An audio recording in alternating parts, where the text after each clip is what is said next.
Good evening and welcome to another edition of Money Talk with Melanie. I'm your business diva, Melanie Collette, and very excited to be with you once again. My guests this evening are Wesley Berry. He is a radio host and best-selling author. He's going to talk to us this evening about big things, have small beginnings. That's the title of his book, Learn to Play in the Big Game. And specifically, I'm going to talk to him about a couple of things. I'm going to talk to him about work-life balance, and I'm also going to talk to him about vocational school, because that's one of the things that he's done. I can't wait to talk to him this evening. Welcome to the Facey Chat, Mike Vestner, Bill Poss, Doug Poss, Gus McKay, Kenneth McClinton. Welcome to the Facey Chat. Also, I am super duper delighted that I'm going to have my brother from another mother, Mayor Timothy Donohue, with me this evening. I am so excited that I'm going to have him on. Yes, all is well, Mike Vestner. I was off today, so I am good and relaxed. I don't know where that feedback is coming from. Did you figure that out? But I'm super excited that I'm going to have him on the show this evening. I'm stoked. And I was off today. Ron Edwards, welcome. I have a brand new Ron Edwards notebook tonight, which I'm always excited about that. And as you all know, I don't listen to Ron Edwards notebook until you guys actually hear it on the air. They are always so good. So I'm excited. I'm excited about that. You have a brand new Money Talk Minute tonight as well. So it's going to be a good night. But my brother from another mother, Mayor Tim Donohue, is going to be on the second hour, and I am. We know each other way too well, but I'm excited that he's going to be on. Juanita Battle is in the Facey Chat tonight, so I'm just excited. It's going to be a good night, and I was off today, and I'm good and relaxed and wired for sound. And I just want to highlight my coffee mug, a Valentine's gift from one of my fans of the show, who loves me so much that he shut down the government for me. Now that really is true love. Thank you so much for my Valentine's gift, Mr. Kevin Stuckey. I appreciate that so much. Yes, Lisa Gerald, you finally caught me live. And while I am talking about gifts, I want to thank one of my sponsors, John Campbell. Thank you so much for this lovely sponsor gift. I want to thank you for my celebration bar, John Campbell. And if you have not checked John Campbell out, he is one of my show sponsors here at Money Talk with Melanie. Check him out at Cards for Biz Now, at Cards for Biz Now. That's the number 4 BIZ now at gmail.com. Make sure you check him out. And by the way, if you did not see this, your girl was on the front of a regional paper. I don't know if you guys saw this. The Press of Atlantic City is a regional paper, but I was on the front page. This is the front page. We have a lot to cover, okay? But this is the front page of the Press of Atlantic City. This is the picture. It's also online. And the headline says, Republicans who are Black say diversity in politics is vital. That's not what it says online. It says something different. It says something like diversity is a complicated topic, which it is. So check it out. It's posted on my Facebook page. But so there's that going on. I wanted to point that out. And by the way, if you want to know whose fault it is I'm so deeply involved in politics, the one and only Timothy Donohue, Mayor Timothy Donohue, who's going to be on in hour 6, that this is his fault, by the way. You have him to blame for me being so heavily involved in politics and in the Republican Party. I was a happy conservative independent before he came along. But anywho, also I want to give a shout out to the one and only tax mama, Eva Rosenberg. If you have not picked up her book, Trump Tax Cut, we are well in the thick of tax season. If you have not picked up her book, The Trump Tax Cut, You better pick it up now. Your personal guide to the new tax law. Pick it up. Everybody knows she is your expert on all things the new Trump tax cuts. Kevin Stuckey says, why would we see you on the regional tax paper? Why would we see you in the regional paper? Because I was at a meeting with the mayor, and I was actually at a meeting with the mayor covering something for Ken McClinton, who's in the Facey Chat, who is the creator of Money Talk with Melanie. They saw me sitting with the mayor, assumed I was a Republican correctly, asked about me, and he said, yes, she's a Republican, and they did a story on me. My hair is not purple, it's red, but it will be purple if I want it to be purple, Kevin. Don't start. And you missed me highlighting your gift. Thank you very much, Kevin Stuckey. I appreciate that you shut down the government for me. I mean, if a man really loves you, he'll shut down the government for you, let's face it. But anyway. And hello, Lee Park. By the way, if you are going to be at CPAC in DC in a couple of weeks, holla at your girl, because I'm going to be there. I'm going to be broadcasting live. Money Talk with Melanie will be broadcasting live at the regular time from 5 to 7. During CPAC, the guests are to be announced. I'm working with my homegirl, expert, star, publicist, the one and only Eden Gordon Hill, to lock down my guests who are going to be broadcasting live from CPAC in DC. You thought I was arrested for being a heartbreaker? Oh, shut up, Kevin. Anyway. No, I don't break hearts. I just get my heart broken. That's how that works. Anyway.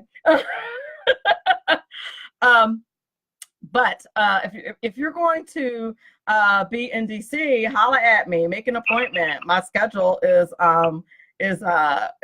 filling up. But if you're going to be in DC and you want to meet up, have coffee, a little glass of wine or something like that, or just shout out and say hello, or hang out on Media Row, holla at your girl, inbox me. We can say hello. Just saying. It's very rare I get to meet my Facebook friends live and in person in DC. So I'd love to. If you want to be a guest on the show, something that we could record and I can play later on the show, I'd love to do that. I am doing some in-person interviews that I can play on the show later. I'd really love to do that as well. So I'm planning on being in DC during CPAC. So let's totally do that. I wanted to make sure that I mentioned that. Upcoming guests on the show. There are tons of upcoming guests. I'm booked all the way out to up till April. I have Dr. Tracy Clayton coming up. She is going to talk to us about healthcare's pothole path, a road to nowhere. I have a health and wellness expert, the owner and creator of Creatrix Solutions. She's going to talk to us about the innovations in the health and wellness industry. I have a branding expert coming on. Also, I have Andy Berger returning to the show from Bueller's Place. She's going to talk to us, actually this is next week, about how building the wall is going to stop human traffickers. I'm excited about that. I have Rocky and Cheryl Ditwell are going to be on the show. They're speakers and wordsmiths. They're going to talk to us about how to navigate difficult conversations in business. Lots going on. Yes, Kevin, I just told you to shut up. I apologize. I meant be quiet. See, that's why I need those talk experts on the show. Hey, John Campbell. So that I can learn to navigate difficult conversations in business instead of telling my faithful fans to shut up. Can I show your mug again? Will that help, Kevin? Anyway, but I'm very excited about all the guests that I have coming up. And if you are an expert, a Politico, an author, an entrepreneur, and you'd like to be on the show, do email me at moneytalkwithmelanie@gmail.com. Also, my YouTube channel is up and running. You can subscribe at Money Talk with Melanie on YouTube, and all of my videos are there if you'd like to catch an archive of my show. MoneyTalkWithMelanie.com is where you can find out where all my upcoming guests are. Let's see, what else can you do there? You can also catch up on my sponsors there. What else can you do? You can follow me on Twitter at Money Talk Mel. You can like my Facebook page at Money Talk with Melanie. If you want to follow my political musings and really have a good time, at NJGOP Diva. I think I've run out of things to say for all of my housekeeping. I think that's it. Okay, without further ado, a brand new Ron Edwards notebook coming your way. And then after the break, Wesley Berry, very excited to have him on the show. He's going to talk to us about big things, have small beginnings, learn to play in the great game. We're going to talk about work-life balance. Can't wait to have him on the show. We'll be right back in a few moments. The United States of America is at an important crossroads. Hopefully, the road she ultimately chooses is life. On the page from the Edwards notebook, the United States has been called the land of the free, home of the brave.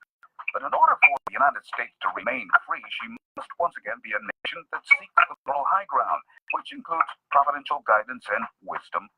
The unique American experiment, or constitutionally limited republic, can only remain successful as long as we strive to live by and teach our children to work and maintain our unalienable rights through proper self-governance and being ever vigilant against government efforts to thwart our liberties through indoctrination in government schools, overzealous wealth confiscation, and reestablish the traditional family as an important pillar of society. Also, America cannot expect to remain a republic of life, liberty, and the pursuit of happiness if she continues to promote the death of unborn and newborn babies. America, you are at an important crossroads. I would that you choose life. If not, forget about it. I'm Ron Edwards. Join me Fridays at 1 p.m. Pacific, 4 p.m. Eastern on AmericaMatters.us and 12 a.m. Sundays on Talk America Radio Network. Ron Edwards, the new voice of America. Sponsored by the Tri-County Liberty Coalition. Making a living can be tough these days with so many jobs going overseas. If you love numbers and puzzles and want job security, you can become a tax specialist with an amazing 6-month tax course from Tax Mama. Operate your own tax practice locally or anywhere in the world where there are American taxpayers. It's a great way to write off your trips to visit family for months at a time. Everything you need to pass the IRS 3 special enrollment examinations is included in this course. Visit irsexams.school, and if you need more than 6 months, that's okay. Take your time. You're in the course until you pass the exams or until you unsubscribe and reject Tax Mama's emails.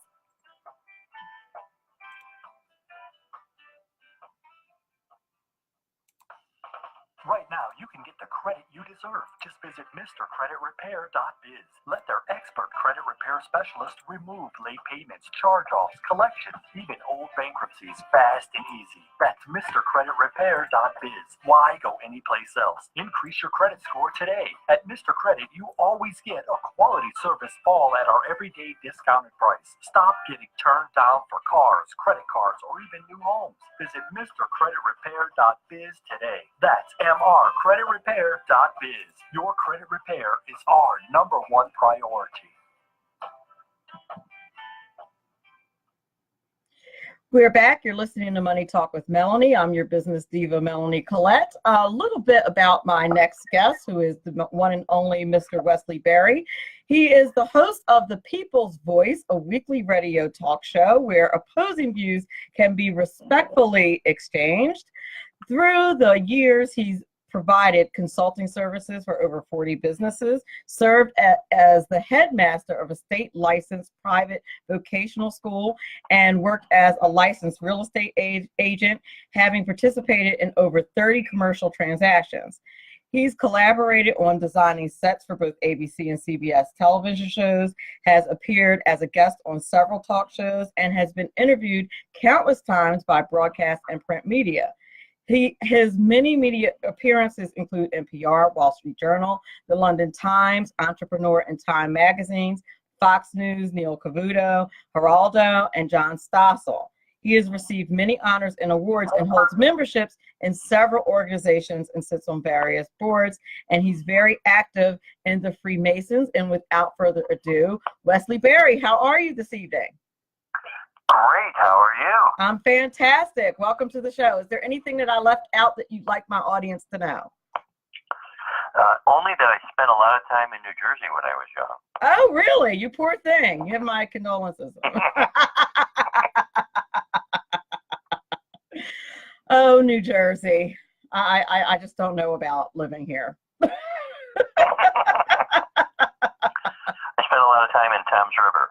Oh, yes. And that was quite a while ago. Ah, But I'm indeed. very glad to be with you today. And I'm excited about a lot of things, but I am really excited about my new book that's out, Big Things Have Small Beginnings, because it's been getting really nice reviews, and it's been on the top of the bestseller list at Amazon since the 1st of December when we released it. But it's interesting to hear that so many people really need to understand how important it is to take care of those little things along the way so that the big things can happen. Indeed, indeed. And what are some of those little things? I find that very interesting, that premise very interesting. Well, you know what? One of my favorite parts has to do with, people have wishes, and people give wishes a bad rap, but almost every idea or every adventure starts with just it being a wish. And sometimes all you have to do is take that wish and write it down to change it from this floaty thing into a real goal.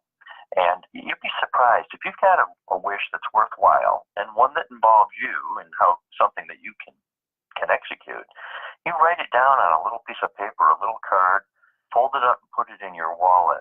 You'll be shocked at how your subconscious will remind you about those sort of things. It's like when you get a new car and all of a sudden you start seeing that same car everywhere, the same color, the same brand. You never saw it before. Well, that's your subconscious when it hasn't been given a little bit of a job to do. But when you give your subconscious a little bit of a job, like when you're at some place and you say, I can't remember their name. Oh, I know. As soon as I walk out the door, their name's going to pop in my head. And it might not happen as soon as you walk out the door, but a few hours later or a few minutes later or the next morning, all of a sudden, poof, it pops in your head. And you don't know where it even came from. You weren't even thinking about it. But that's because your subconscious got an assignment. So you can give your subconscious some assignments to get yourself primed and sort of prime that pump for big ideas. I like that. Now, is that a brain thing? What is that? It is. I don't. I've had the great honor of giving a few motivational speeches and some keynote speeches where I include that piece in it. And I'm amazed how many times I have doctors and psychologists that come up and say, that is true. People don't understand that. And they've got the whole, I think it's your amygdala is the part of the brain where it actually takes a hold of those sort of things and takes care of your little subconscious things to do. But if you can give your subconscious a project, you can get it working for you. And most people don't recognize you can do that. Now, I know it sounds a little goofy, sounds a little bit like reading palms and stuff, but this works for real, unless you don't think it'll work. If you don't think it'll work, if you think it's baloney, then you'll be right. That's exactly how it'll turn out. But if you got a little bit of faith and a little bit of concentration on it, you write it down, you'll be surprised how the tasks that you need to accomplish that goal will start to present themselves. Ah, okay. So you do really have to believe that it will work in order for it to work. Hey, if you go out there and you say, I know I can't hit the ball, you're not going to hit the ball, right? And you might not always hit the ball, even if you know that you can hit the ball. But I'll tell you something. If you ever play golf and you see a bunch of water over there and you say, I won't go in the water, I won't go in the water, I won't go in the water, you hit the ball, it goes in the water. So, you got to be careful what you think, but it does make a big difference, and you can really get things done that way. Now, I hear that all the time. People call that the law of attraction. That's right. Is that what you call it? Well, there are people who refer to it as that, and there's a great book out there called The Secret that I can't remember who wrote it right now that goes into that in quite a bit of detail, and it really does work that way, but it only works that way if you really want it to, and if you're really going to apply it. There's a lot of other things in my book, but that's like 5 pages, but it's really something that I'm surprised most people don't know how important it is to think positive and how detrimental it can be to think negatively. And it's not even thinking I'm going to go in the water. It's just thinking about the water that gets you there. But it's true. There's a lot of things that people need. It's true. Now, I always think of these things in the context of a spiritual thing. As a Christian, I always think that these are like remanufactured, like people stole them from the scriptures and just rebranded them. Like, well, I think it's Matthew 7:7. Seek and you shall find, knock and it'll be open, right? To receive, or something along that line. Yes. And that's the exact same thing. Yes. That was my father's favorite passage. When I was talking with my pastor many years ago about it, and of course he said to me, Wes, you should read the rest of chapter 7. It's got other good stuff in it too. So yeah, you have to have some faith. You got to have a little faith in something, and it almost doesn't matter what. But if you don't have any faith in anything, you're not going to get anywhere. And here's the thing about that is really crazy that people don't get, that you don't necessarily, and this is called like the universal law, that people don't understand. People who are not Christians don't understand that you don't necessarily, in order for the laws to work, you don't have to be a Christian, because it's the law. Right. You don't have to be. All it has to. In fact, it's a lot of the way prayer works. Even. Yep. Is because if the focus of your thoughts are on something, but you're not looking for the solution. You're just focusing your thoughts on it, and then your thoughts get to pass it over to your subconscious, which will kick it around, and he'll keep his eye open for that Nissan that goes by that you just bought, because you never saw those cars before. But when you don't give it anything to do, it does that. Or when you say, I know I was supposed to get something at the grocery store. I can't remember what it is. I know as soon as I get home, I'm going to remember what it was. This is driving me crazy. Well, you know what? When you get home, your subconscious will kick it out for you, just like that person's name. And, these are valuable things. They're really things that they don't teach you in school.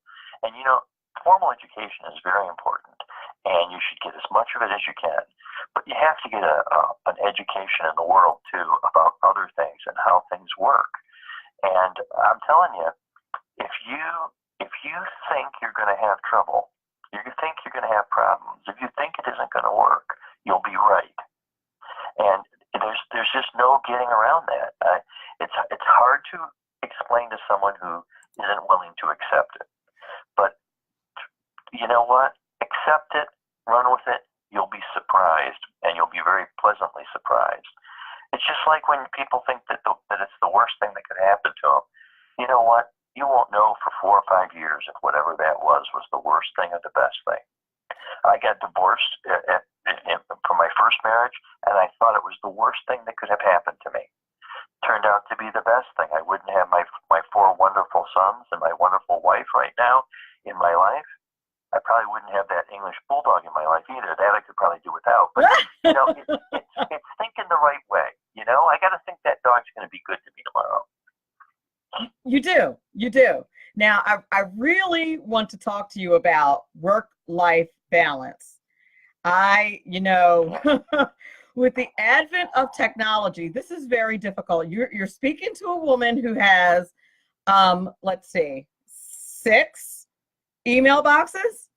I have a political email box. I have one for each job. I have one for the show. I have I have a personal email box. Right. Currently, I believe I have 3,500, and this is with emails, and this is with, vetting them out. This is with like, you know, having an app that, you know, weeds, filters like the most important emails. You know, a good friend of mine told me many years ago that it doesn't matter how many children you have, they take all you have. So if you have one kid, he takes everything. If you've got 10 kids, they take everything. They can't take more than everything. And that's the problem with technology. We let it take everything. You really have to try to live in day-tight compartments where you have a portion of your day for your vocation, a portion of your day for, you know, rest and refreshment, and a portion of your day for your family or for your friends or do something good in the community. And it's just like when you come back from a vacation. You're always much more productive than you are before you went. Now, I don't really understand that one very well, but I know that it works. And it's the same way with this stuff. If you take that break from it, when you come back to it, you're much more productive. So, you know, it's about time, but it's also about the type of time that you spend on it. And you can wind up spending the same, less time and getting more done if you've got a fresh mind when you go to it.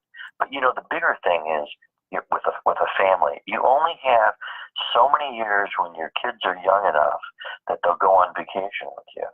And if you don't take advantage of those opportunities in those years to spend the time with them, to make those memories, boy, that's something you got to do.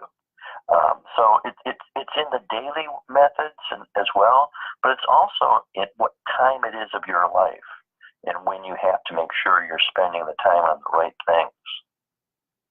That's true. Now, I find that is hard to do as a single person with no kids and no husband. Mm-hmm. I never know what balance is because I feel like if I'm not working, I feel like if I'm not working, then I'm not being productive.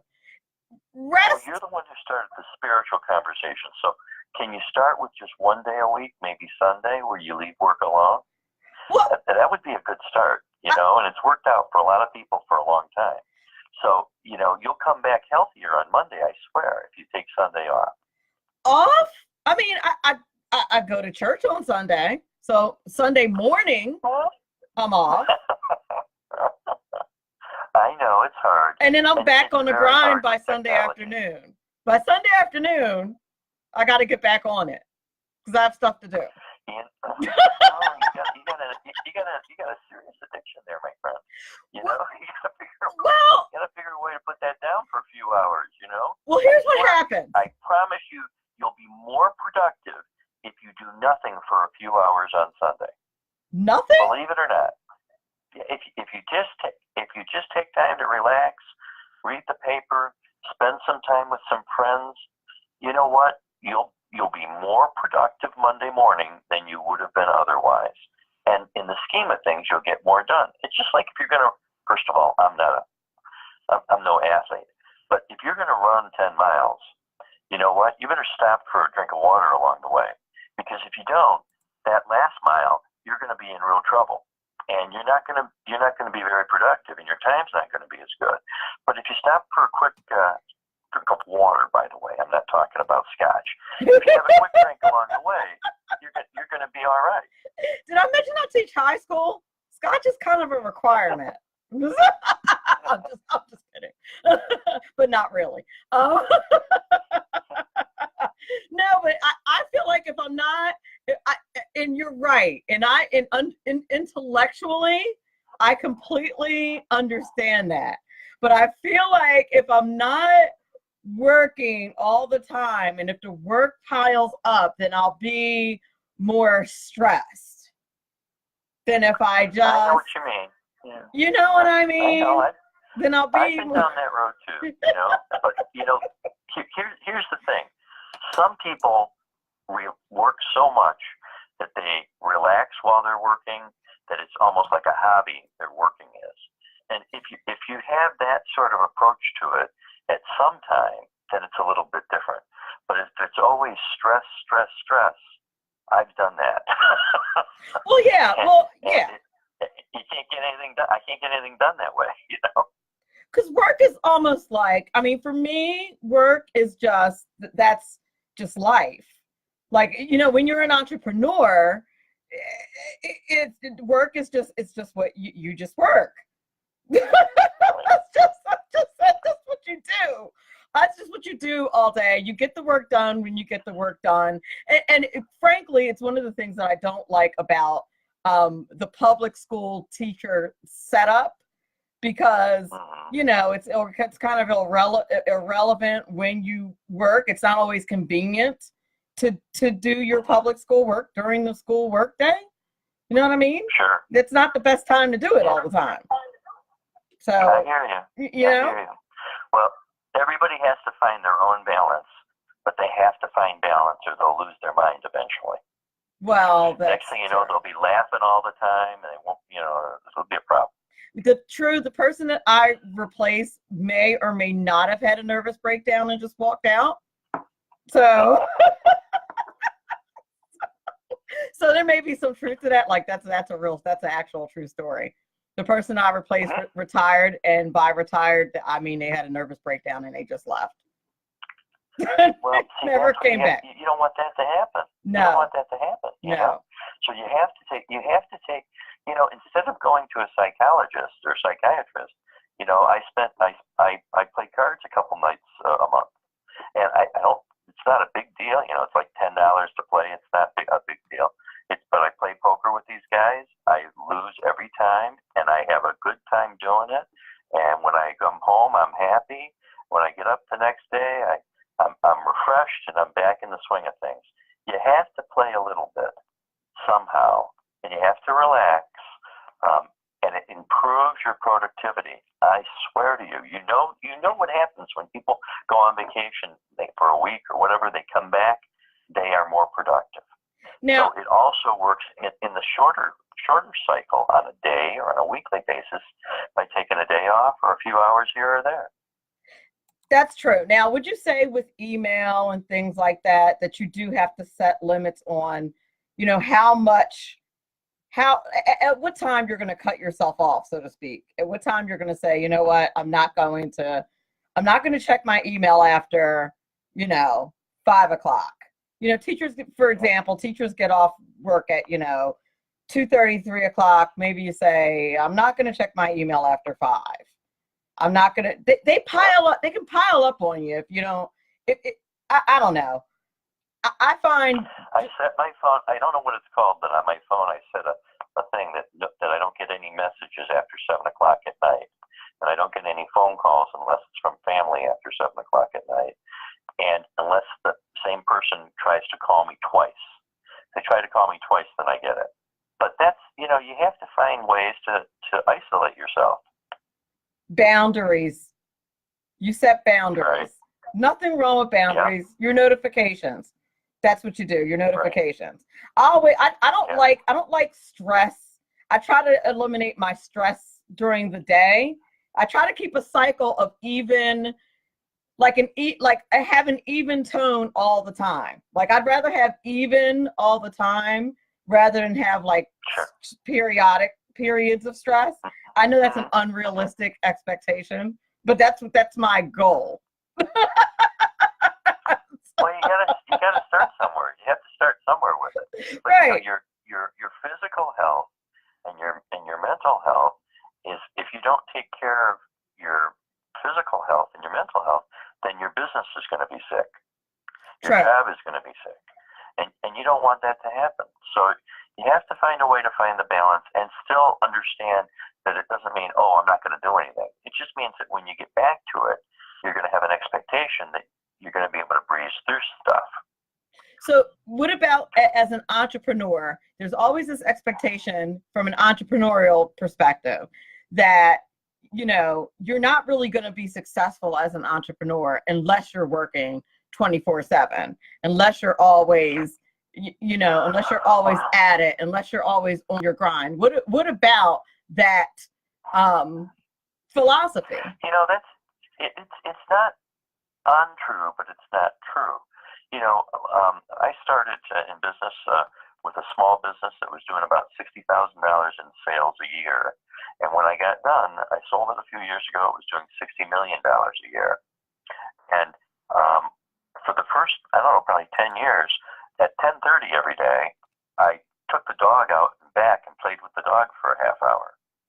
And, you know, because it was a natural time when things were going to slow down a little bit. And taking that little bit of a break, I came back in, I got more done.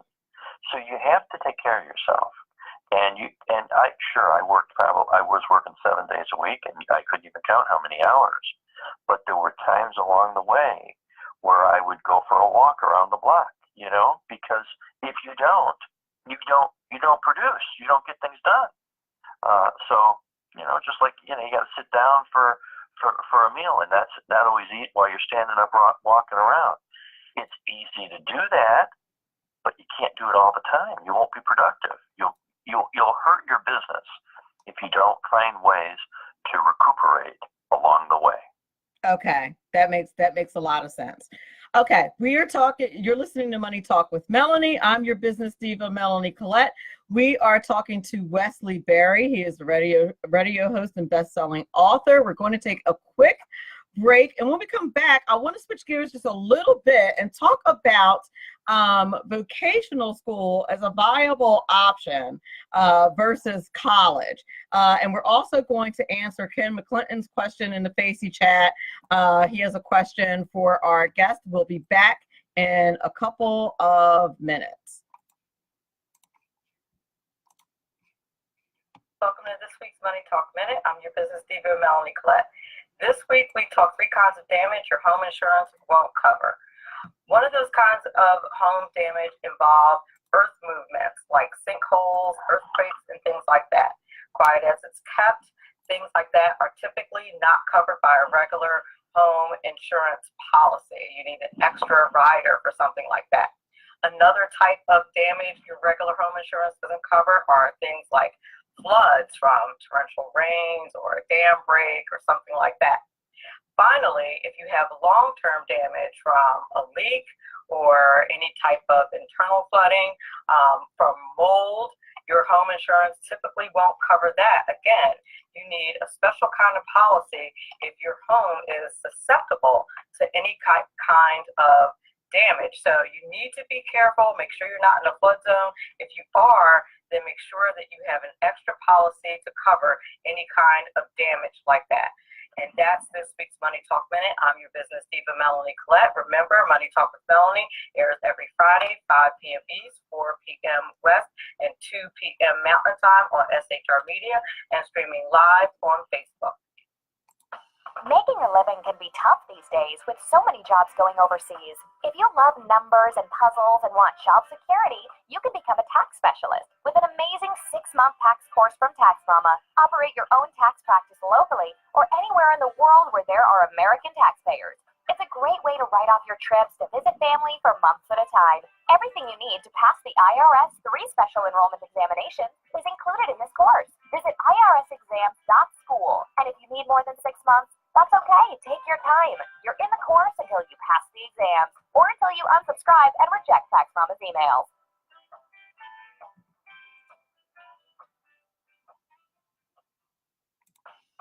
Right now, you can get the credit you deserve. Just visit MrCreditRepair.biz. Let their expert credit repair specialist remove late payments, charge-offs, collections, even old bankruptcies fast and easy. That's MrCreditRepair.biz. Why go anyplace else? Increase your credit score today. At Mr. Credit, you always get a quality service, all at our everyday discounted price. Stop getting turned down for cars, credit cards, or even new homes. Visit MrCreditRepair.biz today. That's MrCreditRepair.biz. Your credit repair is our #1 priority.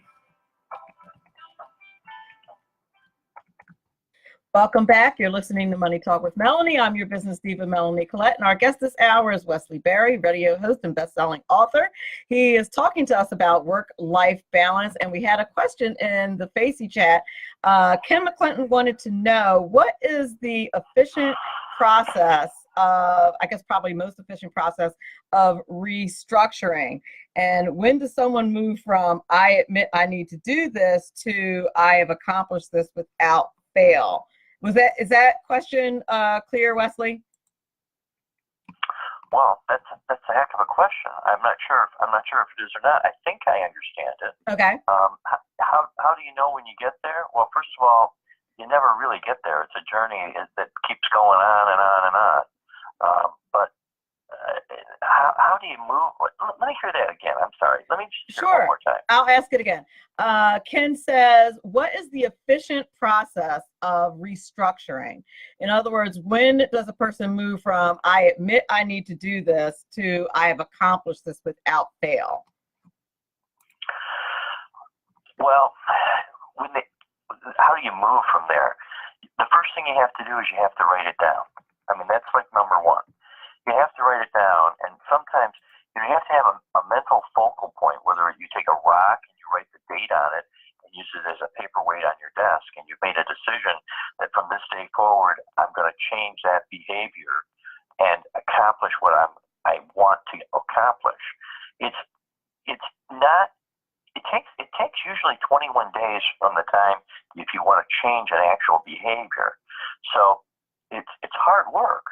And if you want to change like the way you think about something or the way you handle something or the way you treat people, you have to really concentrate on it real hard for that 21 days. And if you do it successfully during that time, usually it'll stick.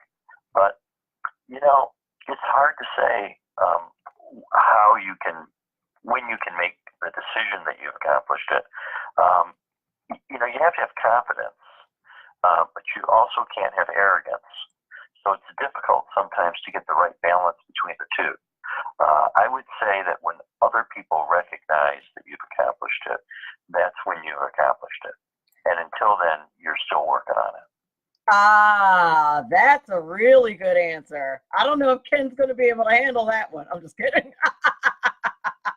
Ken is my former boss. So that's... Uh-oh. I don't know. He might be my boss again. I don't know. We're working together at CPAC in a couple of weeks. So it's going to be that's why I didn't reveal that before you answered the question intentionally. I'm very slick that way. You like that? Yeah, well, that's good. Yes. That sounds like that's going to be a big opportunity for you. Have you been at CPAC before? I have been at CPAC before. I've worked with Ken at CPAC before. And I am actually very, very grateful that Ken included me in this upcoming project that we're working on together at CPAC. It's very exciting. It's going to be a good thing, actually. Wow, that's exciting. Yes, Ken is another big brother of mine. God has blessed me with several, and Ken is just another one. Yes. So everybody has to have those big brothers or mentors. Sometimes they come in your life and they stay for a long time. Sometimes they breeze in and out. But those mentorship relationships are critical in a successful enterprise of any type. Indeed. And for some reason, God has seen to it that I have many who look over me and try to guide the wild that is Melanie. That is the business diva, and Ken is one of them, and for that I'm grateful. So, but that doesn't mean that won't stop me from listening to your wisdom and trapping Ken into a corner on my show. That doesn't mean it won't stop me from doing it. I'd love to talk a little bit about what we discussed before we came on the air about vocational schools, because I found it interesting that you ran a private vocational school as part of your background. And you and I talked a little bit about how, that I thought that college was not necessarily the end all, the be all as far as, success was concerned. That vocational school was certainly a viable option to a person's success. Deontay Johnson's in the house. I want to give a quick shout out to him in the Facey chat. How are you, Mr. Johnson? President of of the Black Conservative Federation. How are you? So anyway, back to vocational schools. Tell us about vocational school and how it can contribute to one's success. Everyone should be able to have some sort of vocational skill, no matter what their profession winds up being. Because if you don't have the appreciation for actually doing things, it's hard to understand how other people have to get them done. So there's that component. But not everyone is cut out for college. Not everyone has to go to college.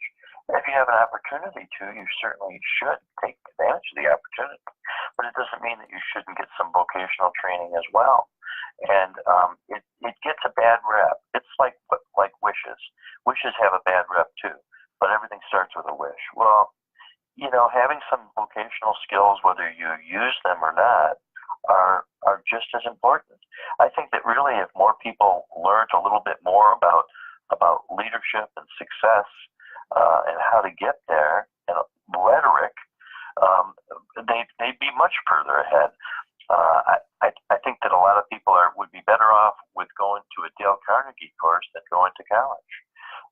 But you need to get what you need, and everybody has different requirements. Indeed. Now, why do you think it is that vocational schools get such a bad rap? Do you have a theory on that? I don't know if I really do or not, but I mean, I think that everybody is driven towards, doctor, lawyer, Indian chief type thing. and that if you're not, that you somehow haven't been successful in what you're doing. I was not able to go to college. I wish that I had been able to, but I got thrown into a small, very, very, very small family business at an early age, and I had to do what had to be done. But the reality is that my assertiveness and determination served me much better than just an education would have. And, I got involved in some vocational education as a result of that.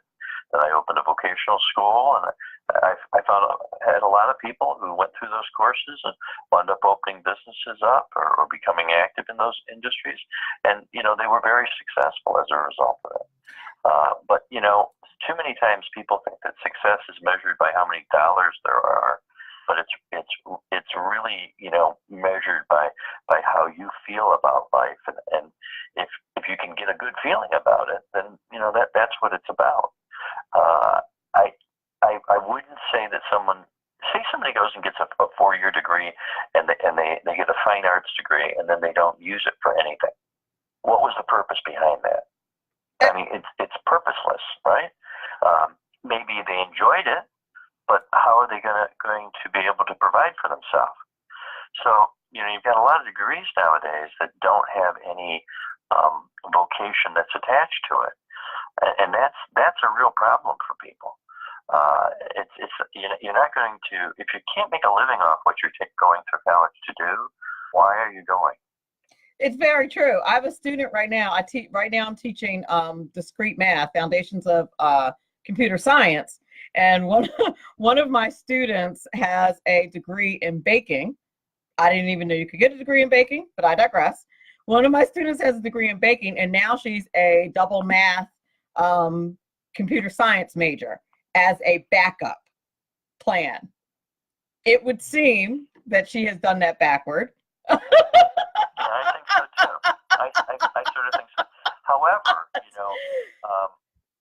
I mean, that, having if she happens to have be a pastry chef, she may be really going for that old-fashioned degree, that MRS, right? Because that's, that I don't know, my grandmother was a good baker. I think baking is probably important, Well, I said to her, I said, well, isn't baking like math? I've got a soft spot there, Well, I agree. I said that to her. I said, well, isn't there a lot of math in baking? Like, if you do the math wrong, you really can't bake. Like, there you go. And she just laughed. She said, well, yeah, but I couldn't believe she had a baking degree, and she's now a double. She's like, I just really like computers too, and so she's a double man. I had Computer an science awful major. lot of people who worked for me who had lots of different degrees, and they weren't using any of them at the time. So it can be very confusing. And education is the one thing that once you have it, nobody can take it away from you. And that's important. And education is important. And college education is a great thing for someone to be able to have. But they have to have some practicality about what they're going after. And I wouldn't care how well educated someone it was if they couldn't execute something. And really, that's a lot of what vocational skills and training do, and help you learn how to do. Whether the guy who had a part-time job during the summer doing rough framing of houses, he's got an idea of how things work. And there's a lot of people in this world who don't really understand how things work anymore. It's true. It's true. And it would just seem to me that electricity is going to be around for a while. Like welding is going to be around for a while. Plumbing, things that are going to be around for a good while. Like there's no end in sight to any of these areas of our lives. So why would we discourage kids from going into these areas, these vocational areas? I don't understand. And now there's a shortage of people in these vocational areas. Nursing, same thing. Like these are vocational areas where now there are shortages because in public education, we've been discouraging kids from going into these areas, and it does not make any sense whatsoever that we've been doing that.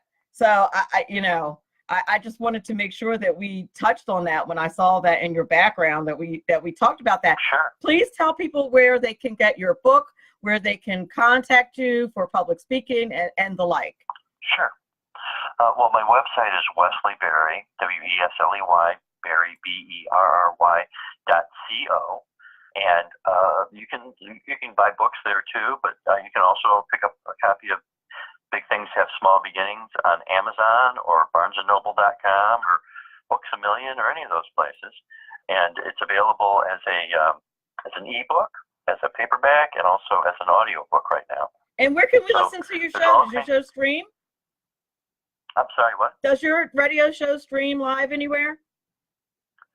You know what? I'm taking a couple weeks off right now. Okay. But it does stream live on my Facebook, and it's available on there. You can see some past episodes. And in fact, the show that I did last week, we've had almost 30,000 views already on it. So there must be something good about it. I'm not sure what. It is. I do enjoy it. That's why I mentioned it. You have a lot of likes and views and stuff. I looked you up. Show prep, man. I did. That's why I mentioned it. So I wanted to make sure that I include my audience in on it, and I will definitely post a link to it when I post the podcast, and I'll tag you. Oh, that's great. That's great. I appreciate it very much. I certainly will. Thank you so much for being on the show today. You did a fantastic job. Very beneficial to my audience. I can tell by all the activity here in the stream that my audience enjoyed you as well. Many great, fantastic comments. Thank you so much for being on the show today. I hope you'll come back. All right. Thanks a lot. Bye-bye. Thank you. Have a great night. You're listening to Money Talk with Melanie. I'm your business diva, Melanie Collette. That was Wesley Berry, show host and best-selling author of the book, Big Things Have Small Beginnings. Learn to play in the great game. And next hour is Mayor Timothy Donohue, mayor of Middle Township, New Jersey, which is where I reside. He's my brother from another mother. I am very excited to have him on the show. If you want to know how it is that I came to become a card-carrying Republican and conservative, he is partially responsible, my friends, and he is coming right up. We are taking a brief commercial break, and he will be right on. I am very, very excited. Hey, you guys be nice to him, even though he's probably going to be really mean to me because he's my brother. It's his job. But I'm really excited that he's going to be on in a few minutes. We will be right back.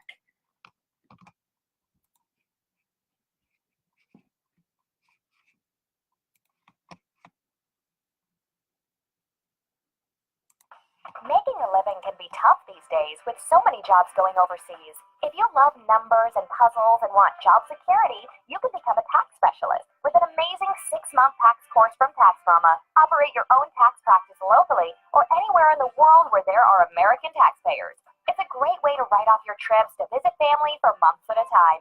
Everything you need to pass the IRS 3 special enrollment examinations is included in this course. Visit irsexams.school. And if you need more than 6 months, that's okay. Take your time. You're in the course until you pass the exams or until you unsubscribe and reject Tax Mama's emails.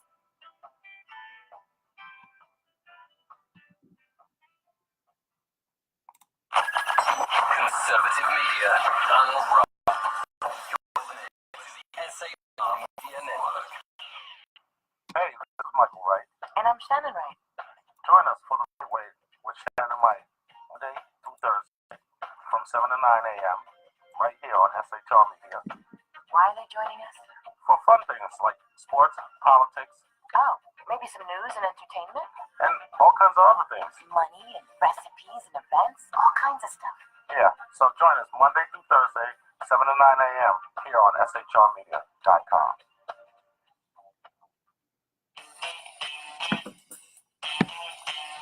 From a public locker inside a dilapidated Long Island rail station comes a show designed to piss off liberals using truth, facts, and ridicule. The Lid Radio Show, featuring the conservative voice from the People's Republic of New York, the Lid himself, Jeff Dunitz. Tune in every Wednesday at 2 p.m. Eastern, 11 a.m. Pacific on the SHR Media Network. Go to shrmedia.com. At Lid Radio, we fight for the truth, justice, and a good kosher T-bone. If you don't listen, Hillary Clinton might sneak into your bedroom in her housecoat late at night and blame you for her election loss. It's the Lid Radio Show with Jeff Dunn.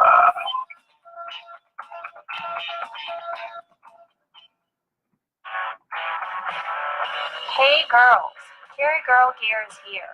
More and more women every day are concealed carrying, participating in competitive shooting, and getting firearms training. It's not a boys' club anymore, and we don't have to shop in their stores anymore either. Finally, a cool and unique clothing line just for women. Dope tees and hats for the patriotic concealed carry and 2A girl. So what are you waiting for? Go check out carrygirlgear.com today. It's your business diva here, Melanie Collette. I am inviting you to a front row seat as I discuss some of the most intriguing details of wealth and finance with today's movers and shakers in the world of business. Listen in and discover financial truths on a global, domestic, and household scale. Uncover topics that will impact your wallet today and in the future.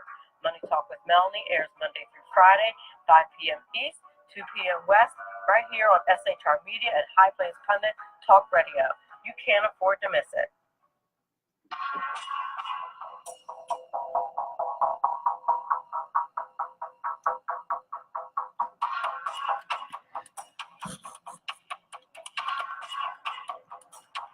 New show on the SHR Media Network, Sackheads Against Tyranny. On shrmedia.com. Go there quick like a bunny, 11 p.m. Eastern, 8 p.m. Pacific every Wednesday. Live and direct on the SHR Media Network. shrmedia.com. Be there.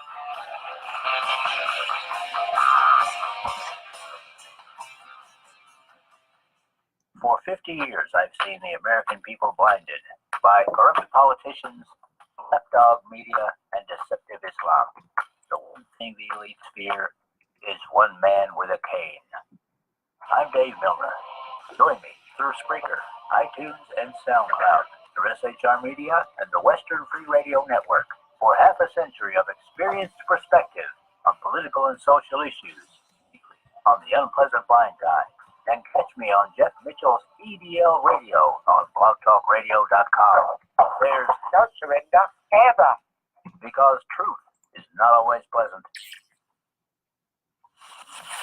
Broadcasting behind enemy lines in occupied California, a mere 2 miles from the state capital, the bloviating Zeppelin's Berserk Bobcat Saloon radio show can be heard every Tuesday and Thursday night at 8 p.m. Pacific and 11 p.m. Eastern, only on the SHR Media Network. Go to shrmedia.com to listen. You can also watch on the SHR Media Facebook page and the SHR Media YouTube channel. No goldfish were abused in the making of this ad. Welcome back. You're listening to Money Talk with Melanie. I'm your business diva, Melanie Collette, and I am so super excited about my next guest. He is my brother from another mother and the mayor here in Middle Township, New Jersey, the one and only Timothy Donohue. He's going to talk to us today about excellence in municipal governance. I've instructed my audience, Mr. Timothy Donohue, to be nice to you because just in case you're not nice to me. My audience is very protective of me. Well, look, first of all, I'm happy to be on the show. I know we've been dancing on the subject for a while, but I'm honored to be on here, and I look forward to it. For your regular guests, we do have a brother-sister relationship, so we do take some shots at each other from time to time, all in good fun. And of course, when push comes to shove, if anybody comes at you, I'm going to be there to take care of it. So they can always count on that. Oh, I know this to be an absolute fact in all seriousness, this is for sure. So listen, before we move any forward, please do tell the audience a bit about your background. Well, we're down here in Cape County, New Jersey, where I was born and raised. My father was a police officer, was the chief of police in Stone Harbor, New Jersey. We were raised in the tradition of public service. My mother was a scoutmaster. My dad was a scoutmaster and a football coach and all those kinds of things. My brother became a police chief. My brother Michael was a superior court judge. So we've always had that gene in our family of public service. Some might call it a disease. So somebody's got to do it, right? I've gotten involved in politics. My brother ran for the assembly in 2007 and made my first run for public office in Middle Township in 2011. It was kind of historic, not because of me, but just because of the circumstances, and that another brother of ours, Daniel Lockwood, had been elected as the first Republican to win in Middle Township in 47 years, a few years before I came along. And when I was elected in 2011, we had the first Republican majority in close to 75 years. So it brought obviously a lot of change about in the town. Dan became the first Republican mayor in many, many decades, and we were working to, I guess at that point, turn a battleship around, which is a little bit harder than driving it straight across the ocean. So that's where the adventure began. That was the year that I switched from independent to Republican. In fact, that is true. That is very true. And I recall that year. That was the year that we met, and that was my first year working on a campaign. Thanks to you, and thanks to your leadership, and your convincing me that it was important to become involved in politics. Go ahead. There were exciting times, and there was a lot of good things happening. We had in the prior year we had ousted the old and ossified leadership in our own party to create an atmosphere in our party that was much more open to a more diverse clientele, I guess you would say. And we brought a lot of younger people in, a lot of women into the party, and we created a pool of a lot of exciting young candidates, and the ripple effect of which is still being felt today. I think of Eric Simonson in Lower Township, the mayor there, who got involved about the same time I did and is now running for the state assembly. So I was an independent until 2007 when my brother ran. I always considered myself more of a conservative than a Republican. And I think I'm challenged some days to put that R behind my name. especially in the state of New Jersey, and when I see what happens in Washington with this ridiculous spending bill that was just passed today. Agreed, and I I just said that on a radio hit just last night, that I find myself having to remind myself when I'm at Republican events and things like that, that I'm with Republicans and not conservatives. That that there's a marked difference between Republicans and conservatives, that they're two different things, but that the Republican Party is the one that most closely aligns our beliefs. I mean, what are we going to do? Vote Democrat? You mean? Well, that's the world we live in is a two-party system. I often have this conversation with people that you have to pick a side in the political system that we have. Your party and the whole campaign and elections are the vehicle to gain the ability to govern. Hopefully once you get in office, you can put as much of that aside as you possibly can. But you do have to pick a party if you want to be successful in politics. The third party rail just is not successful. Maybe it will be someday if enough people get fed up. But you do have to pick a party, and like you just said, my views certainly align much more with the Republican platform than the Democrat, especially today's Democratic Party, which is swerved, been totally taken over by the radical left.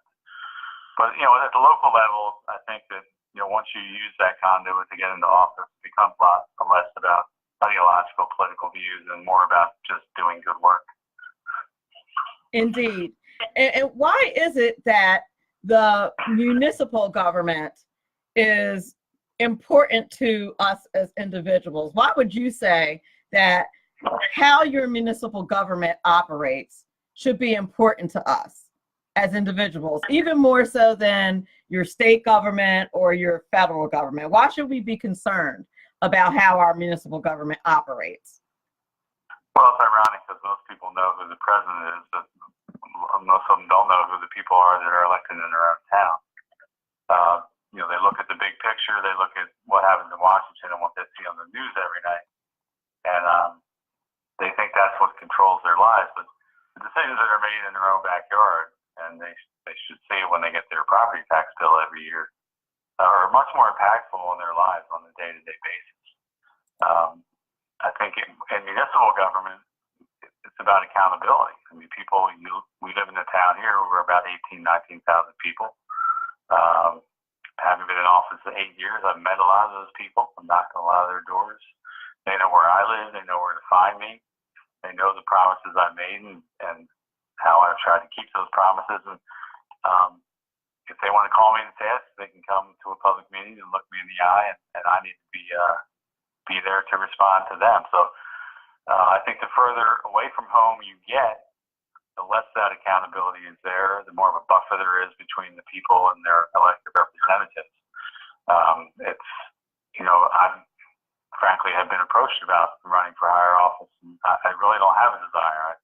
Why would I want to go to Trenton and be in a super minority with basically no power in one of the most corrupt state capitals in the country, when I could be here in an elected body of 3 people with a lot more say in the future of this town and a lot more accountability to the people that elected me. It's true. Tim Donohue, guys, is the real deal. I mean, if you want to you want to know someone who will be chastising me in a couple of weeks for being in Washington, he will. He'll say to me, "Why are you in D.C. when things are going on in Middle Township? What are you doing? What are you doing for Middle Township when things are going on in D.C.?" He's the real deal who cares about what is going on in his hometown, and it's one of the things that I really indeed admire about him. And it's not that I don't care about what goes on in in my hometown, but it's one of the things that I truly admire about him. And when you live in a municipality like ours, he's very right that everything reflects on you. Everybody knows each other here. I mean, everyone does. I mean, isn't that true, Tim? Well, it's kind of a paradox because I remember the first time I ran and you think you know a lot of people, and then you suddenly look at the voter roll of 12,000 voters, and you're like, wow, I don't know anybody. But you know, over a period of 8 years, I think you learn to know the people that care, the people that are involved, the people that step up, that are the people that drive the town. I mean, there are the vast majority of people. You know, if we have a high turnout election, 55-60% of the voters come out. True. So there's 40% of those voters that really don't pay attention. I mean, they'll certainly gripe about the things that they gripe about, which they always have a right to do. But it's important to identify and engage with the people that are interested, and you learn to know those people. You get to know people and the level of integrity that they have, and then you try to coalesce the energy of those people and bring good people together to do good work. And you know as well as I do, you know, you get 10 or 12 energized people, you can accomplish a lot. So you know, look, I rib you about CPAC and what the Federation of Republican Women and all that, but you know, I have a lot of respect for you that you have the patience and the drive and the mission, you know, to tackle those things because they are important. And you know that I'm. Oh, I know you're teasing. I know you're teasing. You know, I'm fully engaged at the national level yes. as well. Oh, you totally are. Yeah. I mean, my frustrations are extreme there, and I think that's why I got involved in politics in the first place. Was I just became so aggravated with politics at the national level that I have to at least try to do something here in my own hometown. Right. Your frustrations. Listen, your frustrations are legitimate at the national level. You're frustrated. And listen, you and I know that we have different roles because of our different skill sets and our different, you know, our different places, our different, you know. Listen, let's be frank. I have different you know, blessings, if you will. different roles that I can take on a national level that you can't necessarily. So, you know, I have different things that I'm trying to do. So, but you know, and it's your fault I'm in the Federation to begin with. But let's not forget that. I'm an enabler to your addictions. I know.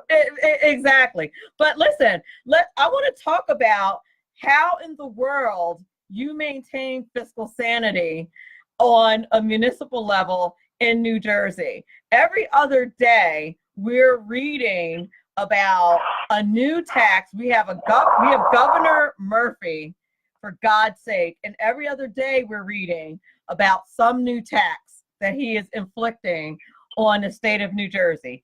How in the world do you maintain fiscal sanity here in our town with all of the taxes and all of the new fees that we have in the state of New Jersey? It's got to be frustrating as an elected official, and it has to be a huge challenge.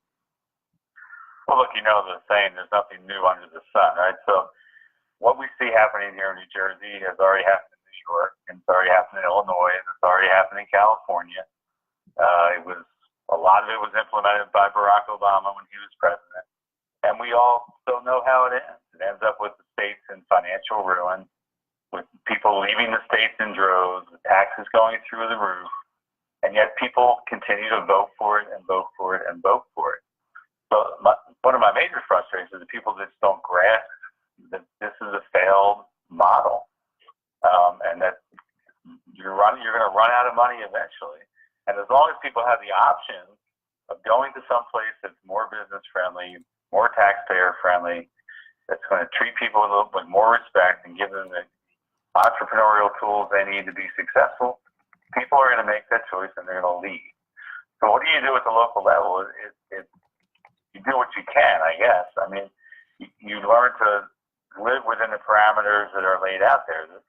You know, the state, the federal government, any money that they provide to you comes with massive strings attached. But at the same time, you can't turn your back on that money, because if you don't go after it, the town next to you is. And you know, when people say, "Well, grant money, it's all tax money," you're right. All of it is our money. But you have to learn to play the game by the rules that are in place at the moment, and at the same time work to change those rules. So at a local level, my philosophy has always been a well-run town will attract and retain well-run businesses. So how do you do that? Businesses want stability. They want to know what the future holds. They don't like uncertainty. So you do that by creating a government that they can anticipate, that they can understand, with a flat tax structure that isn't going to go through the roof on a year-to-year basis, that has zoning and construction and planning functions that are predictable and consistent. There's a level playing field for people that want to open businesses in your town, that they see innovation, they see you working hard to spend their money wisely and reluctantly. So you do that within your bubble, and you do it in a way that hopefully pushes back some of those parameters. And at the same time, you have to try to engage with the elected officials around you to fight for the same principles at the local level, and to hold the elected officials above you in this hierarchy at the state and federal level to account for their actions or their lack of actions, really, more often. And lack of actions is true. And you hit on something really important in your comments, which is making sure that the policies are easy to understand.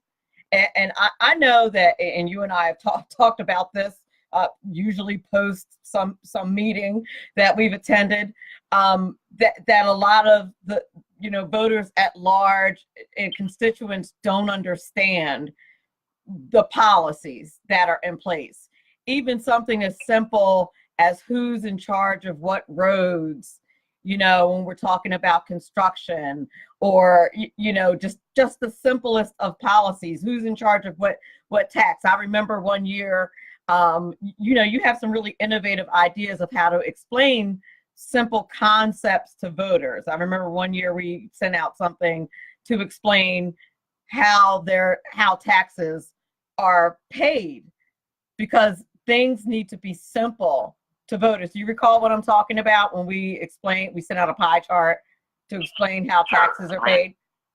Go ahead. People live in a town, and so everything within that town is our responsibility, right? You're the mayor, you're the elected official, this is our town, so if I have a problem, I'm bringing it to you, which that's a fully understandable position. And of course, you only wish you had the power that people think you had to wave the magic wand and make everything all better. Right. But we're a town of 73 square miles. We're the 8th largest municipality in New Jersey, and we border, I think, 7 or 8 different towns in our county. We have major state highways. We have the Garden State Parkway passes through here. We have multiple county roads. We have our own roads. But people only want to come to one person when that goes down, if something goes down in their neighborhood, and that's their mayor or their elected official. And that's fine, but people need sometimes to understand the limits of your power and the importance of working in coordination with all those other jurisdictions that are in your municipality. So as a municipality, we're the collecting authority for all the taxes in our town. We collect upwards of $49, $50 million a year in taxes from our residents. Yet only about 26% of that is actually the municipal levy that funds local government. You know well that over 53% of it is the school tax, the county tax, the library tax, the fire districts, an open space fund. All of that is collected by Middle Township. So when somebody gets their tax bill, it says Middle Township on it. They're opening it up, they're looking at the bill and saying, my God, my taxes are out of control. And my taxes went up. I thought Tim Donohue told me that my taxes weren't going up this year. So, for 5 consecutive years, we didn't raise the municipal tax rate. But at the same time, all those other jurisdictions did, and people's tax bills went up. So, a lot of people would come to you, lied to me. You said you weren't going to raise my taxes. I said, I only control 25% of your taxes, my friend. And they have not gone up in 5 years. And, we did do a big pie chart to explain that. Some people get it, some people just throw it away. But, that's on us. Our job is to educate the voter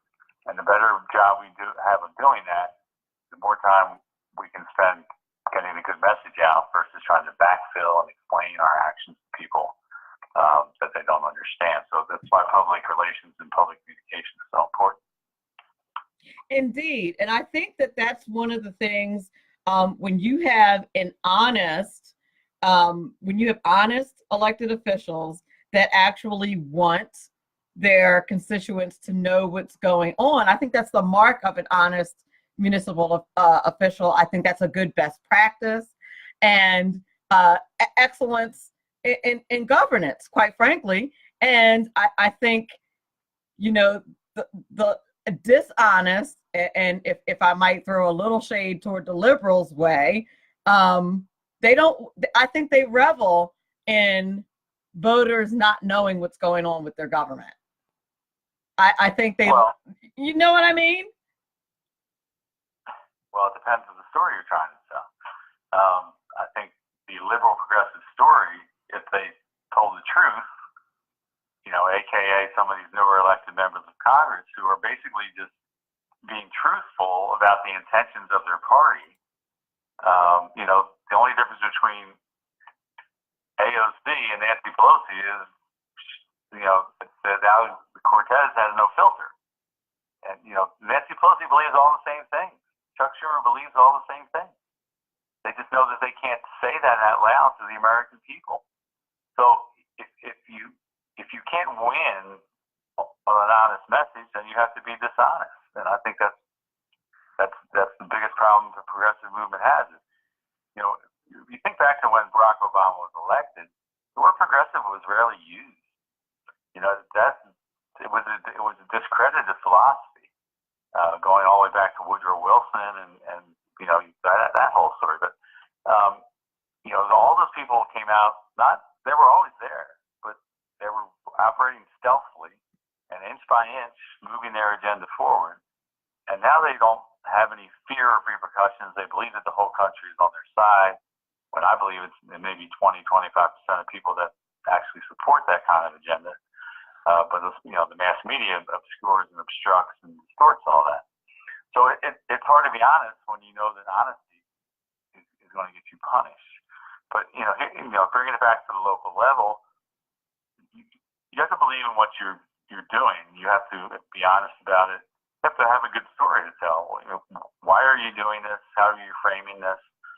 I think what we try to do here is have a vision and have a narrative that we believe in, and then every decision we make should be based on advancing that agenda and that narrative.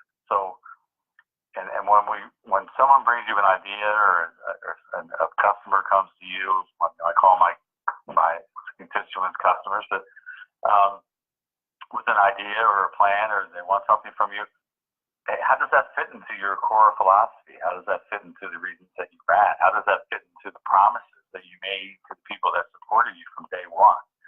When you get into your third term, like I am now, sometimes you really have to reel in and think back to, why did I do this to begin with? And be true to those values. And then I think over time, you'll gain the benefit of doubt from people, because you come up against very hard decisions. I mean, when something is good for you politically and good for the town, that's an easy decision to make, right? But when you have to make those hard decisions that people may not understand or may hurt you politically, but it's the right thing to do, you have to bite the bullet. You have to make those decisions, and you have to hope that people understand it and have some faith in you, because you've established a level of trust with them over 3 terms in office. Exactly. And that's one of the, that's one of the things that I appreciate about you, Tim, and I can tell my audience, when it comes to political decisions, when it comes to things that are going on politically, and people ask me about them, people affiliate, me with Tim and Tim with me sometimes, unfortunately for Tim. But if someone asks me about something, I can pretty confidently say something doesn't sound right, because I know how he thinks. If something doesn't sound right, I can trust that, especially if it's something shady. I know Tim operates with integrity.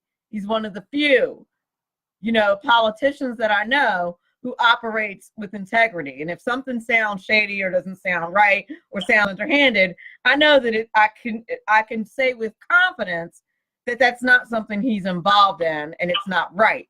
So, and it's very few people that I can confidently say that about. You know, if it's a political decision that is not going to be right for our town or is not going to be beneficial for our town, I know that's not something that he would be involved in. He's not that's not something that he's going to do. So, and there are, you know, there are few politicians that operate that way. And so that's just what makes him, you know, at the risk of it sounding like a commercial for Tim, he's already married, already won. But the risk of, and this is why I work so hard for him to be, for him to get reelected when he runs. But you know, this is why I'm a true believer in very few people, but he's one of those people that I'm a true believer in, because this is what he does. And there are very few people who are like that. You need more municipal governors who are like that. And I mean governors in the action of governance is what I'm saying. That's excellence in governance, which is why I titled the show like that, because you need to operate. Sometimes you do need to operate from a set of principles. Do you have a specific set of guiding principles that you use, that you go back to, that are a foundation that you use, Tim? Well, you know, I believe there's a core mission in municipal government, which is very simple. It's the cost-effective and efficient delivery of municipal services. It's not real glamorous. It's about public safety is always your number one priority. You got to pick up the trash, fix the roads, plow the snow, you know, cut the grass. It's a day-to-day grind. But that's what municipal government is. And I think we get sidetracked and we chase, you know, like squirrels, we chase the shiny object with all the, you know, there's a lot of, you know, you can get this grant to do this or get this grant to do that. You know, that's great. That's all icing on the cake. But when you're running a municipality, it's about delivering those services to your customers.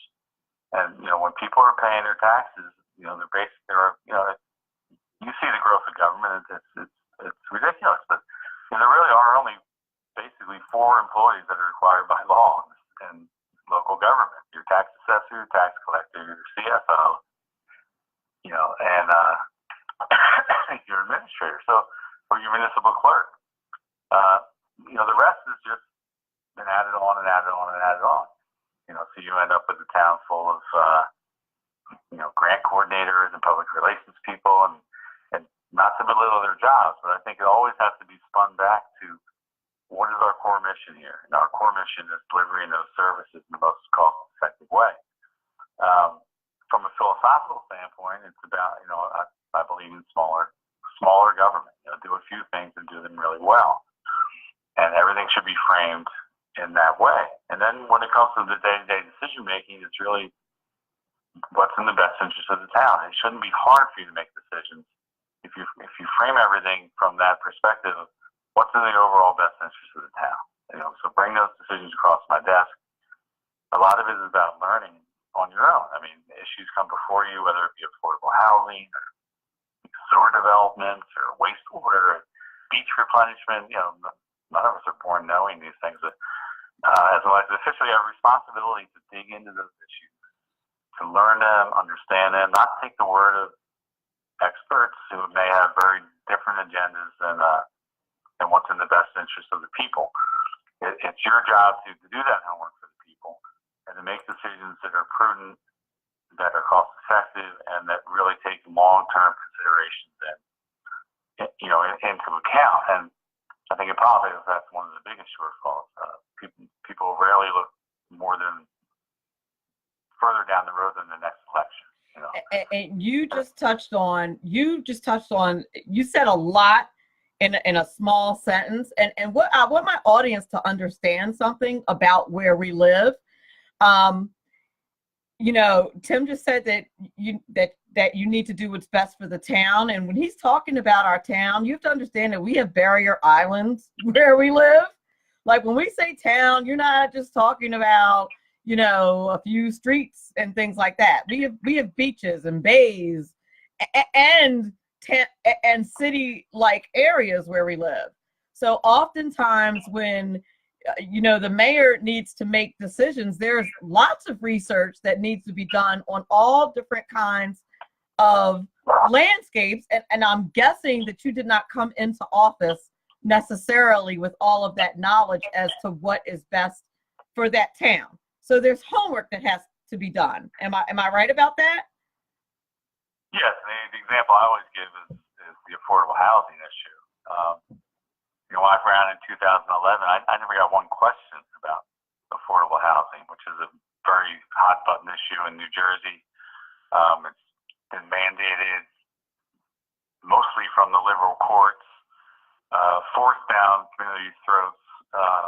Look, we all want to have an affordable housing component in our plans, but very unrealistic, draconian diktats from you know, liberal courts in Trenton and North Jersey. People have never been in our town telling us what we need to do, how we need to do it. So when I was elected in 2011, suddenly in 2012, there was a mandate we had to formalize all these affordable housing plans by July of 2012, or the state would come and seize all the money that we had in our affordable housing trust fund, which was quite a considerable amount in Middle Township. So again, that's a good question. I never got one question on this topic, but I said this is a very important, critical issue that's going to shape the future of our town. And I hate to say it, but I'm probably an expert on it now, as much as I didn't want to be. But there were decisions that had to be made in a short period of time, and there were many competing interests. There were many consultants and lawyers and advocacy groups involved, all telling different stories. And you know, I think it's incumbent upon you as an elected official to sift through all that, to do your homework, so that when you know the deadline comes and you're up there having to make that final vote, you're confident in it. And when people in the audience are challenging your decisions and questioning your the calls that you're making, that you're confident in the argument that you're making at a meeting, and that you're confident it is the right thing to do. And you know, and that comes with maturity in office. And you know, when I walk into a public meeting now, there's a whole bunch of people there, and other people are like, "Oh my God, what's going on?" I'm like, "Hey, here we go. Let's go. This is democracy in action." Because I'm confident that I've done my homework and that I understand the issues, and I'm far from perfect, but I know that I at least can inform people that are in the audience, and hopefully I learn something from them in the process. That's how the whole thing is supposed to work. Indeed, and that's exactly it. And I'm not completely sure that that voters at large completely understand or appreciate what really good governance, what excellence in governance really means, and all that is involved. Now, I put in the I posted in the Facey chat. I was explaining in the Facey chat. I don't know if you saw it. I was trying to help the audience to appreciate, and some of the people in the Facey chat, our landscape. And I said that I live 5 minutes from like 3 beaches, and that I live near wetlands, and that there's some cityscape. I was trying to explain and how complex the housing issue, why the housing issue was so complex for us. You know, we had the EPA on our behinds because of the housing issue. We live in a resort area, so we had people who did not want the housing here because of that. Plus we have wetlands, plus we have beaches, plus we have pinelands, plus we had the EPA. Like it was a mess. It was crazy. So well, we live in a town of, like I said, 73 square miles. So over 50% of our town is already preserved open space. Right. The town goes back as a whaling and farming community in the 1600s. It was formalized and incorporated in 1798. But in the state of New Jersey, which we all know is the most densely populated state in the country, our town has some of the most the most highest potential for development. Let's put it that way. We have a lot of areas that could still be built on. So when the state looks at your affordable housing obligation, they look at the potential growth in your town and what percentage of that growth should be seen as affordable housing. So Middle Township has been, struck through the courts with very high obligations under this formula. Insanely high, ridiculously high.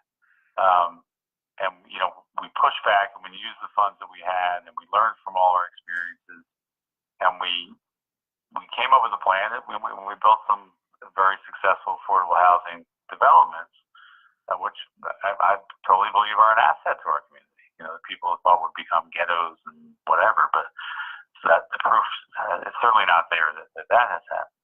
No. But it's a microcosm of coming back to how we have to deal with the federal and state government, how the mandates that they force upon us impact our daily lives, and you can either throw your hands up and say we're at their mercy, or you can try to be as creative as possible within the existing framework to develop your town, to promote your town, to keep the costs of government in your own town as low as you can, because Middle Township is a good example. We're losing, I believe, over $1.3 million in state funding for our schools over the next few years.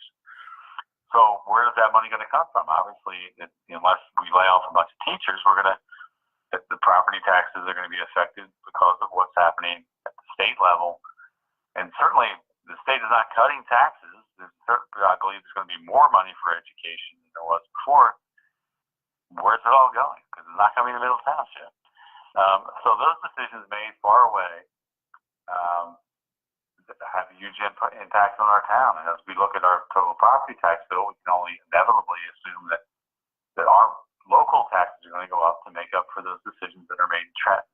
So it puts an even harder burden and a larger onus on us to try to control what spending we can, so that people aren't just getting crushed. It all comes back to making our town livable, affordable, make it a place where people want to open a business, where kids are getting out of college want to stay here and see a future here. Huge challenge, because you're trying to buck a trend in our state that is moving in the completely opposite direction. It's true. John Campbell in the Facebook chat says we're painting a wonderful picture of our town and he'd love to come visit. He wants to know if we have any golf courses. As a matter of fact, we do. Look, we have a lot of challenges in our town, but this is an amazing place. It is. I have to admit, we have fun here. I've been here all my life, and unlike many people here, I've moved away and I've lived in other places. And I came back, all my family's here. I come from a large family. Most of them still live in this area. We have a tremendous tourist economy. We live 5 miles from the beach, a couple miles from the Delaware Bay. We're half an hour from Atlantic City. We're an hour and 5 minutes from Philadelphia. I like to say we're Middle Township, and we're in the middle of it all, right? That's true. So there are a lot of great reasons to come here. It's a great reason to live here. But the challenge always in the tourist economy is to develop, good quality year-round employment that provides the benefits and the accoutrements and the potential for growth and development that attracts people and makes people want to stay here, raise a family here, see a future for their kids here. And then that's been the challenge here for a long time. And we don't give up on that fight. We certainly, I think for a long time, Middle Township didn't want to embrace itself as a tourist community. We're sort of, we're the mainland. We're the year-round town. We have, worked to turn that philosophy around 180%, because that's what Cape May County is. We're a tourist community, and billions of dollars move through here. We want those people to stop driving through here on the way to the beach and start spending some of that money in our town. And I think, at least I've noticed, I don't know if you noticed this too, Tim, but it seems to me that it's busier longer year round, even in the shore communities. I mean, when we go to the shore towns, if you go to North Wildwood and, on the weekends, they seem very busy to me. On the weekends when you go to Wildwood, go to restaurants. I was in Wildwood last weekend, and it was very busy. It was packed. I was at the Mud Hen last weekend. I went bowling last weekend, and I was at the Mud Hen, and it was packed. Well, a lot of that is weather driven this time of year, but I think every town tries to extend, what we call around here the shoulder seasons, right? Right.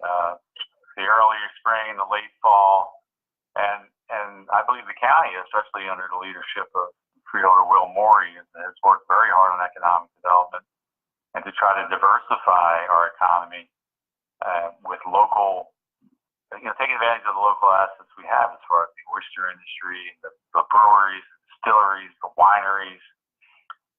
That you can come down here in the middle of February on a sunny day, and there's plenty to do and enjoy, and there's restaurants that are open, and being less parochial in our approach. Every town sort of fights on its own, but taking a broader regional approach to economic development and tourism, so I can maybe get on a jitney in Middle Township and ride into Cape May and have lunch here and go to a brewery in Lower Township and end up at the winery in Middle Township, and everybody benefits, right? Now, that's a fantastic idea. Yeah, but you have to look beyond your own borders, and you have to sort of be willing to loosen your grip and give a little control to gain that cooperation from other people. So, it's a challenge, and the demographic is a challenge. And again, it comes back to what you can control and what you can't control, and you should not spend a lot of time on the things that you can't control. That's true. Now, I want to, before we close the show, I definitely want to talk to you about winning elections, because this is something that you're really good at. and has been a challenge, not only personally, because I've worked with you on elections under some very challenging circumstances, and I think you have a lot to offer in this regard. I think you have like a consulting, when you decide to retire, you probably have like a budding consulting career ahead of you, at some point in time, with a skinny skeleton campaign crew, you know how to win elections. I just happen to know this personally, and I want to know what your secret is to win, besides just like grit, hard work, determination, and never sleeping and getting up at 4 a.m. Or are those just your secrets? Well, that's certainly some key elements. I mean, that's all joking aside. It really comes down to outworking the other side, and outsmarting as well, of course. But every election is different. It's about being able to read the landscape. It's about having a candidate that has some kind of an it factor, and a candidate with a fire in the belly, because you can't fake that. You learn by doing, right? So in Middle Township, I've been involved. This will be my 10th year that I've either been the candidate or the campaign manager for whoever is running. And we've been 6-3 in those elections, and the town is basically a 50-50 town. A town that was ruled by the Democratic Party for nearly close to a century without interruption. Winning is contagious. When you win, people tend to want to come to your side. People always, victory has many fathers, and defeat is an orphan, or however that I mangled that saying, but you get my point. I got your point. Right. You've been through those wars with me, and you're right. If you have 5 or 6 people working together and working your butts off with a good message and a good candidate, anything is possible. But every campaign is different. But the key to me is communication and controlling the message. We've been very good at sort of setting the tone, keeping our opponents on the defensive, timing our initiatives well, understanding what's happening on the ground. Every campaign changes as you go along, and I think in those last 6 weeks is so crucial to have your money, to have your people, to have your call center, have everything in place, and then to be really nimble in those last 4 to 5 weeks to respond to conditions on the ground and always stay out ahead of driving that message and keeping your opponent on the defensive. I think it's really what won us the election last year. People tend to get lazy. They take a lot for granted. So, a crusty old freeholder once told me there's only 2 ways to run, and that's either unopposed or scared. Yep. So, if you're in a contested election, you take nothing for granted. You spend every penny that you raise. You make every phone call you can make until 8 o'clock when the polls close. And then the chips fall where they may. And look, a lot of it is beyond your control when it comes to the ballot and who else is on the ballot and, and the national wave election and things like that. So oftentimes you just get swept up in the chaos. But, in the local election, it really comes down to, here it's been, with 12,000 registered voters, most elections are decided by, 1 to 200 votes. So all that voter contact counts, and in the end, it's just about working harder and being smarter. Oh gosh, that is so true. Somebody in the Facey chat wanted to know how our Marine didn't beat Bob Menendez. Do you do you want to answer? Do you want to touch that? Or what was it? Somebody wanted to know how our Marine did not beat Bob Menendez. If you don't want to touch it, I will. I'm glad to touch it. Look, you're in New Jersey. There's a voter disadvantage of 600,000. There are 600,000 more registered Democrats than there are registered Republicans in the state of New Jersey.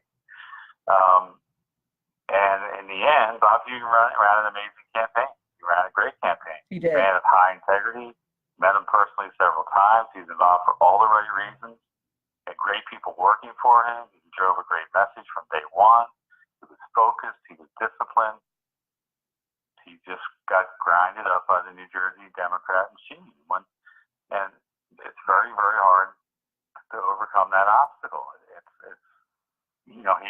And I think in the polls, I think he was surprised he didn't win. But when push comes to shove in those huge Democratic counties in North Jersey, where God only knows where the votes are coming from and how many times people are voting and how many dead people are voting, how many illegal aliens are voting, when they need to get that margin of victory, they usually tend to get it. So, for a Republican to win in a state like this, you have to win big. You're not going to win in a close election because they will always find a way to get the votes that they need. That's true. In my opinion, that's why he lost. That's true, but I also think a couple of things worked against him. He did not take a position on Kavanaugh when that whole thing went down. Even though he supported Trump financially, he did not support him vocally. He also did not take a position on life, which, I'm big pro-life. So that's one of the first things I checked on his website. He didn't take a position. I think that hurt him personally. I could be wrong, but that's just my opinion. And I think all of those things hurt him. He didn't, Kavanaugh was getting ground up and he didn't he chose not to pick a spot. And I think it hurt him. Those points are very legitimate. Yeah. And, there's another old crusty politician saying is, pick a side. If you walk down the middle of the street, you're just going to hit by cars coming in both directions, right? Right. But it's really tough in New Jersey because like I said, you have that 600,000. You can't win without getting some Democrat votes, right? Right. But at the same time, you can't alienate your base. So when you get wishy-washy on Kavanaugh and wishy-washy on issues like abortion and the right to life and supporting President Trump, then some people are going to stay home. Absolutely, that was a factor that cost them. So it's a combination of things. The answer is never simple, and hindsight is always 20/20. So I'm sure in his mind, and people were telling him that you got to trend to the middle. You got to trend to the middle to bring those independents and Democrats over. The trade-off is he lost enthusiasm in his own base, and Yeah, I thought he was a great candidate, but that part, that I sat in on a women's panel for him, and that part I was a little disappointed, but I was like, he's not a conservative, he's a Republican, so I understood it. But when the Kavanaugh thing broke out and he didn't take a position, I was like, I thought that was a mistake.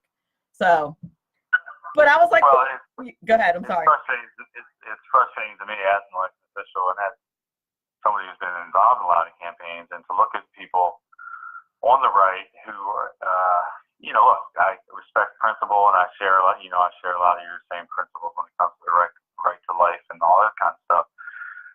But you got to look at both candidates. What are your options? I mean, to say I'm not going to vote because Bob Hugan is wishy-washy on the right to life. Well, then you're basically casting a vote for a pedophile, in my opinion. Oh, I agree. I voted for him. I mean, I voted for him, but I voted for Bob. Right. But, when people think, they take such a puritanical approach to their vote, and some people are one-issue voters. I get that, and the right to life is a huge issue. But when ultimately you're enabling Bob Menendez to return to Washington, what's the point? Right. What are we really trying to achieve here? Right. It's a statistical vote for Bob Menendez. It's the same thing with people who didn't vote for Donald Trump or didn't vote at all. I'm like, it's a statistical vote for Hillary. What are you doing? It's a stupid theory. Well, listen, thank you so much for coming on the show. I'm so glad I finally got you on the show. Very beneficial to my audience. The audience in the Facey chat is fired up. I'm sure I'm going to have tons and tons of downloads. I will be sure to tag you so you can spread it all around. Thank you so very much for coming on. Very informative. And I thank you. I'm appreciative. It was a delight, as always. Well, there's a lot of fun, Mel, and you've been there for this whole crazy ride with me. So it means a lot to, look, we can talk about this for hours, and we get a couple cocktails, and we can go for a couple more hours. For sure. It was a great hour, and I look forward to coming back. Absolutely. Sure will. And Dave Milner, the Unpleasant Blind Guy, says, great guest again. He is a fantastic guest. I absolutely adore Timothy Donohue. He is my brother from another mother. I'm so glad I finally got him on the show. I want to thank everybody in the Facey chat, everybody out there in SHR Media Land, Wesley Berry, Timothy Donohue, everybody who is listening via iTunes and any other media platform. Thank you so much. I want to thank my sponsors, John Campbell, Robert Houston, Eva Rosenberg. Thank you so much for supporting Money Talk with Melanie. And remember, everyone, all of this is very important because after all, it's your money. Have a great weekend.